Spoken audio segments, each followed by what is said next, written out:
arrête pas de pleuvoir dans le sud, c'est déprimant. Il fait sombre dans la maison. Pouh. Et en plus, mon Echeveria Lola, voilà. Elle a gelé, rien de récupérable. Elle a complètement noirci. Alors, pour l'instant, les autres vont bien, mais je surveille, je surveille. Je parle pas fort, j'ai la crève. Les aéoniums, pour l'instant, ça va. Mais bon, moi, je suis un peu déçue, dégoûtée de mon Echeveria Lola que j'avais commandé sur Arrêt Succulente. C'est quand même une Echeveria de collection, elle était magnifique. Bon, j'en ai perdu une sur des dizaines, donc c'est déjà ça. Alors, à part ça, je suis allée acheter un grand tuteur en fibre de coco pour ma Monstera Deliciosa. Pour qu'elle puisse s'accrocher et donc faire des feuilles plus matures. Il faut les tutorer le plus tôt possible. Moi, ça fait quelques mois que je ne l'avais pas encore fait. Donc, je vais vous mettre en photo le tuteur de coco que j'ai acheté et les prix approximatifs. Et je voyais qu'elle avait une feuille un petit peu jaune, donc je me suis dit, il doit y avoir un problème de drainage. Quand j'ai mis le tuteur, en fait, j'ai tout vidé. Je me suis rendu compte que le trou d'évacuation n'était vraiment pas assez large. Du coup, j'ai demandé à mon mari de m'en percer d'autres. Donc, il a fait plusieurs trous. Je crois qu'il en a fait 5. J'ai drainé encore plus le terreau que j'avais mis à la base. J'ai pas trouvé de la perlite au magasin. Ça, c'est fou, ça, de pas trouver de perlite dans un magasin de jardinerie. Et donc, j'avais un sac d'écorces pour orchidées. J'ai rajouté des écorces. Et j'ai rajouté aussi un pot de sable pour drainer encore plus. Et donc, j'ai fait les trous. Enfin, mon mari a fait les trous. J'ai rajouté du drainant au terreau. Et j'ai mis mon tuteur. Donc, ce qu'il faut tutorer, faites attention, c'est le tronc bien épais de la plante. Et pas les feuilles. Si vous tutorez les feuilles, ça sert à rien. Le but, c'est qu'elles fassent des racines aériennes pour s'accrocher, pour monter au fur et à mesure. Donc, j'ai pas accroché ça avec du velcro. Le velcro, pour l'instant, de rampante, j'ai que la Monstera. Bon, ça doit coûter quoi, 5 € le velcro dans ces eaux-là. De toute façon, il n'y en avait pas. Pas de perlite, pas de velcro, tout va bien. Et j'ai fini par l'attacher avec du raffia. Donc, je vais vous montrer ça.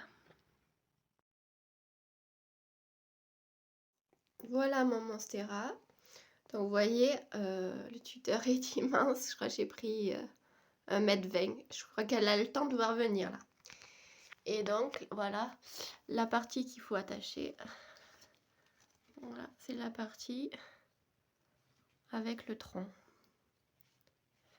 Et donc, moi, j'ai attaché avec du raffia. Normalement, il devrait sortir des petites racines aériennes qui feront accrocher la plante au fur et à mesure. Et du coup, elle va se sentir plus en sécurité et elle fera des feuilles de plus en plus matures. Normalement, je croise les doigts. Je vous montre mes petits blés, voilà. Alors ça, c'est un petit cache-pot. Ça, j'adore parce que ça fait très vintage, je trouve. Une boîte de crème de marron. Je voulais découper des bouchons en liège et me faire des pieds, mais j'ai pas réussi à faire des pieds bien plats. Du coup, j'ai pas tenté, je les ai pas collés. Et ça, c'est ma fille qui l'avait fait en CP, je crois.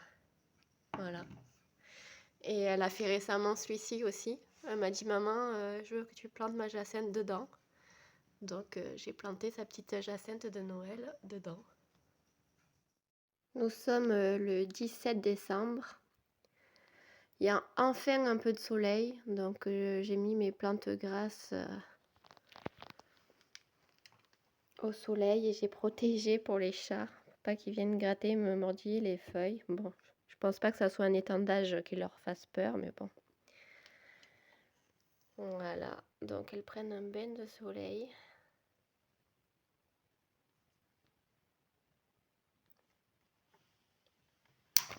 Voilà le petit bébé toujours.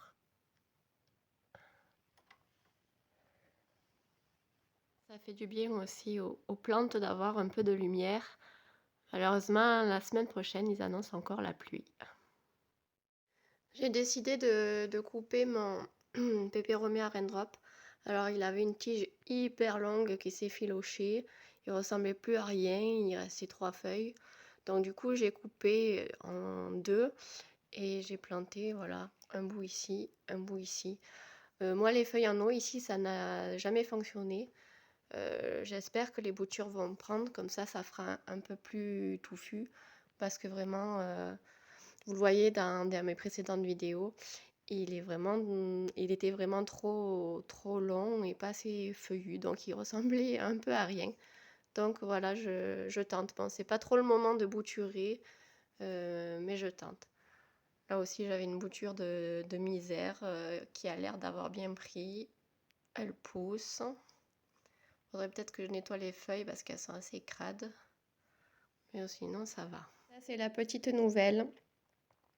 C'est un pépéromia. Oui, un pépéromia hop. Je l'ai acheté par dépit parce qu'il n'y avait pas la plante que j'étais allée chercher en jardinerie. Et du coup, ben, je suis repartie avec celle-là. Je la trouve sympathique. Peut-être que je ferai une plante fiche dessus. Je ne l'ai pas encore rempotée, mais pour l'instant, elle est bien. Donc, je la laisse tranquille. Encore une jolie plante qui est au soleil, qui prend des vitamines. Comment vas-tu, Athéna? Ça va, tout va bien.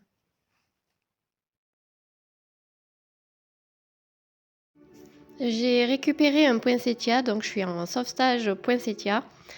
Bon, cette plante de Noël, généralement, elle atterrit à la poubelle à chaque fois. Il n'y en a pas beaucoup qui arrivent à s'en occuper et c'est un peu difficile.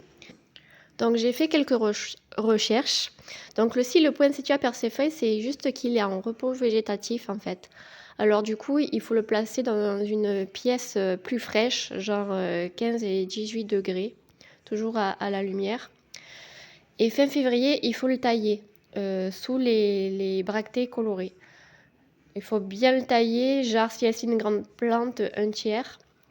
Une fois taillé, il faut le rempoter dans une terre plante verte.